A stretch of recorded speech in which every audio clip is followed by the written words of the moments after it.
Hi friends, എല്ലാവർക്കും നമസ്കാരം. ഞാൻ വന്നിട്ടുള്ളത് പഴുത്ത മാങ്ങ വെച്ച് ഒരു സേമിയ പുഡിങ്ങുമായിട്ടാണ്. ഈ മാമ്പഴക്കാലം തീരും മുൻപേ ഇതുപോലെ ഒന്ന് ട്രൈ ചെയ്ത് നോക്കൂ. എന്നാൽ ഇതെങ്ങനെയാണ് ഉണ്ടാക്കുന്നതെന്ന് നമുക്ക് നോക്കാം. പഴുത്ത മാങ്ങ വെച്ചിട്ടുള്ള സേമിയ പുഡിങ് ഉണ്ടാക്കാനായി 2 മാങ്ങ എടുത്തിട്ടുണ്ട്. അത് കട്ട് ചെയ്ത് അതിൻ്റെ പൾപ്പെടുത്ത് മിക്സിയുടെ ജാറിലിട്ട് എടുത്ത് പ്യൂരിയാക്കി കൊണ്ടുവരണം. അതുപോലെ 1/2 കപ്പ് സേമിയ എടുത്തിട്ടുണ്ട്. അതൊന്ന് ഫ്രൈ ചെയ്തെടുക്കുകയും വേണം. മാംഗോ ഇവിടെ അടിച്ചെടുത്ത് കൊണ്ടുവന്നിട്ടുണ്ട്. ഇനി നമുക്ക് ഒരു പാൻ സ്റ്റൗ మీద വെച്ച് കൊടുത്തിട്ടുണ്ട്. അതിലേക്ക് കുറച്ച് നെയ്യ് ഒഴിച്ച് കൊടുക്കാം. തീ ഓണാക്കി കൊടുക്കണം.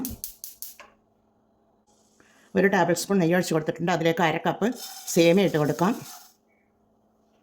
അതൊന്ന് ഫ്രൈ ചെയ്തെടുക്കണം. ഇത് ഫ്രൈ ചെയ്ത സേമിയാണ്. അതൊന്ന് ചൂടായി വന്നാൽ മാത്രം മതി. ഫ്രൈ ചെയ്യാത്ത സേമിയാണെങ്കിൽ, വറുക്കാത്ത സേമിയാണെങ്കിൽ ഒന്ന് നല്ലതുപോലെ ഒന്ന് വറുത്തെടുക്കണം. സേമിയ ഇവിടെ ചൂടായി വന്നിട്ടുണ്ട്.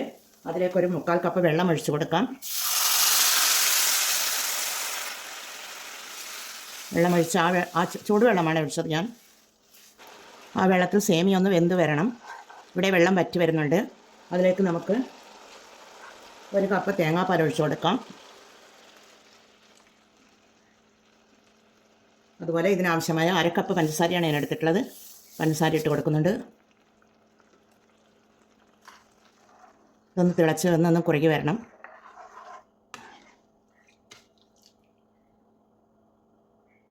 ഇതിവിടെ തിളച്ച് പൊങ്ങി വരുന്നുണ്ട്. അതിലേക്ക് നമുക്ക് അടിച്ചു വെച്ച മാംഗോ പ്യൂരി ഒഴിച്ച് കൊടുക്കാം. നല്ലതുപോലെ ഒന്ന് ഇളക്കി കൊടുക്കാം. ഈ മാങ്ങ നല്ല മധുരമുള്ള മാങ്ങയാണ്. അതുകൊണ്ട് പഞ്ചസാര ആവശ്യത്തിന് ചേർത്താൽ മതി. ഞാൻ 1/2 കപ്പ് മാത്രമേ എടുത്തിട്ടുള്ളൂ. ഈ മാങ്ങ എൻ്റെ വീട്ടിൽ തന്നെ ഉണ്ടായ മാങ്ങയാണ്. ഈ മാമ്പഴക്കാലം തീരുന്നതിന് മുമ്പേ ഇതെല്ലാവരും ഇതുപോലെ ഒന്ന് ഉണ്ടാക്കി നോക്കൂ. നല്ല പുഡിങ്ങാണ്, സേമിയ പുഡിങ്ങാണ്.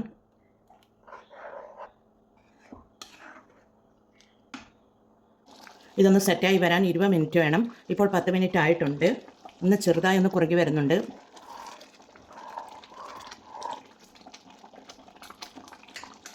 നല്ല അതവിടെ നിന്ന് കുറുകി വരട്ടെ. ഇതിവിടെ നല്ലതുപോലെ സെറ്റായി വരുന്നുണ്ട്.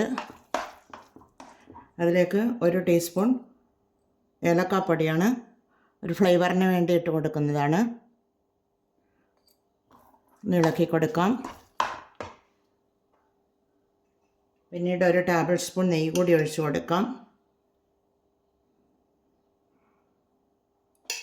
ഒന്ന് ഇളക്കി കൊടുക്കാം. പുഡിങ് ഇവിടെ സെറ്റായി വരുന്നുണ്ട്. അതിൻ്റെ ഇടയിൽ ഇത് സെറ്റാക്കി എടുക്കുവാൻ വേണ്ടി ഒരു ഗ്ലാസ് ജാർ എടുത്തിട്ടുണ്ട്. അതിലേക്ക് നെയ്യ് തടവി കൊടുക്കാം. നെയ്യ് തടവി ഒരു ഗ്രീസ് ചെയ്ത് കൊടുക്കുന്നുണ്ട്. നല്ല സേമിയ പുഡിങ് ഇവിടെ റെഡി ആയിട്ടുണ്ട്. നമുക്കിത് തീ ഓഫ് ചെയ്ത് കൊടുക്കാം.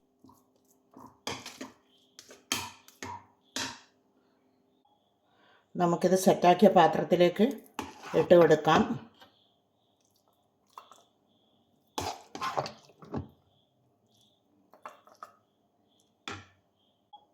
ഞാനിവിടെ 2 പാത്രത്തിൽ സെറ്റാക്കി വെച്ചിട്ടുണ്ട്.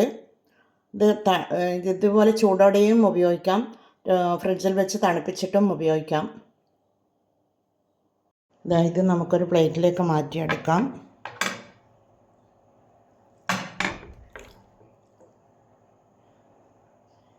നല്ല സോഫ്റ്റായിട്ട് കിട്ടിയിട്ടുണ്ട്.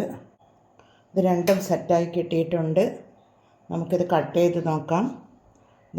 നല്ല അടിപൊളി. അതിൻ്റെ മുകളിൽ ഞാൻ ചെറിയ മാങ്ങാ കഷ്ണങ്ങൾ വെച്ച് കൊടുത്തിട്ടുണ്ട്.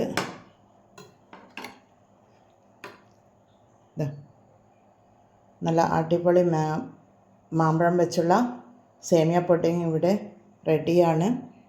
നല്ല അടിപൊളിയാണ്. നമുക്ക് ടേസ്റ്റ് ചെയ്ത് നോക്കാം.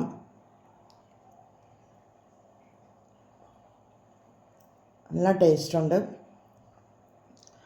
എല്ലാവരും ഇത് ട്രൈ ചെയ്ത് നോക്കണേ.